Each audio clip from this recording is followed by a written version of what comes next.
শ্রোতা বন্ধুরা, আমি আপনাদের পাঠানো চিঠিপত্রের উত্তর জানার জন্য এ পর্যায়ে হযরত মাওলানা মুফতি সাইদ হোসেন সাহেবের কাছে যেতে চাই। প্রশ্ন করেছেন শ্রোতা বন্ধু মোহাম্মদ হাবিবুর রহমান, সারসা বাজার, যশোর থেকে। লিখেছেন, কখনো কখনো সম্মানিত বা বড় কোনো ব্যক্তির গায়ে পা লাগলে হাত দিয়ে তার গায়ে সালাম করা হয়। শরীয়তের দৃষ্টিকোণ থেকে এই আমল কি সঠিক আছে?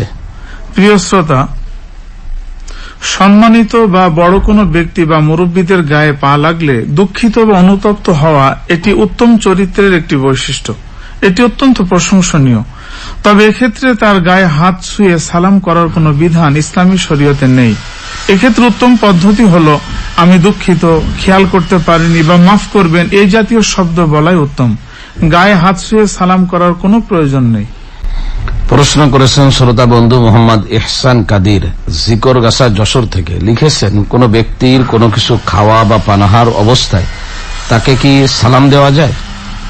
প্রিয় শ্রোতা, আপনাকে ধন্যবাদ। অত্যন্ত সময় উপযোগী এবং ব্যাপকভাবে জিজ্ঞাসিত একটি বিষয় আপনি জানতে চেয়েছেন।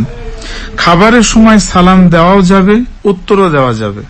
আমাদের মাঝে প্রচলিত একটি ধারণা আছে, খাদ্য গ্রহণকারীকে সালাম দেওয়া যাবে না। এই ধরনের কথা সঠিক নয়। তবে যদি কারো মুখের ভিতরে খাবার থাকে, তাকে সালাম না দেওয়া ভালো। এই অবস্থায় কেউ সালাম দিলে তার উত্তর প্রদান করা ওয়াজিব নয়। ইমাম নববী রাহিমাহুল্লাহ বলেন, খাবার চলাকালীন মুখে খাবার থাকা অবস্থায় সালাম দিলে জবাব দেওয়া জরুরি নয়। তবে যদি কারো মুখে খাবার না থাকে, এই অবস্থায় সালাম দেওয়া হয়, তাতে কোনো সমস্যা নেই এবং এই অবস্থায় উত্তর প্রদান করাও জরুরি।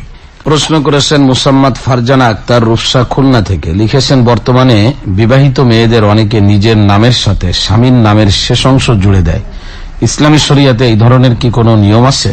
নিজের নামের সঙ্গে স্বামীর নাম পদবি ব্যবহার করে স্বামীর নামকে নিজের নামের অংশ বানিয়ে ফেলা ইসলামের দৃষ্টিতে এটি জায়েজ নাই। সূরা আহজাবের 5 নম্বর আয়াতে মহান আল্লাহ তাআলা বলেন, তাদেরকে তাদের পিতৃ পরিচয়ে ডাকো। আল্লাহ তাআলার কাছে এটাই অধিক ইনসাফপূর্ণ। এই আয়াতে বাবা মা যে নাম নির্ধারণ করেছেন, সেই নাম ঠিক রাখার জন্য আল্লাহ তাআলা আমাদেরকে স্পষ্ট নির্দেশ দিয়েছেন। সহিহ মুসলিম শরীফের 1370 নম্বর হাদিসে এসেছে, নবী করিম সাল্লাল্লাহু আলাইহি ওয়াসাল্লাম বলেছেন, যে কেউ নিজের বাবা মা ছাড়া অন্যের পরিচয় দেয়, অথবা যদি কোনো দাস তার মনিবকে বাদ দিয়ে অন্য কাউকে মনিব বানায়, তার উপর আল্লাহর ফেরেশতা ও সমগ্র মানব জাতির লানত বর্ষিত হবে। কিয়ামতের দিবসে আল্লাহ তাআলা তার কোনো ফরজ বা নফল ইবাদতই কবুল করবেন না। সুতরাং কোনো মহিলা তার নামের শেষে স্বামীর নাম যুক্ত করার কোনো সুযোগ ইসলামী শরীয়তে নাই।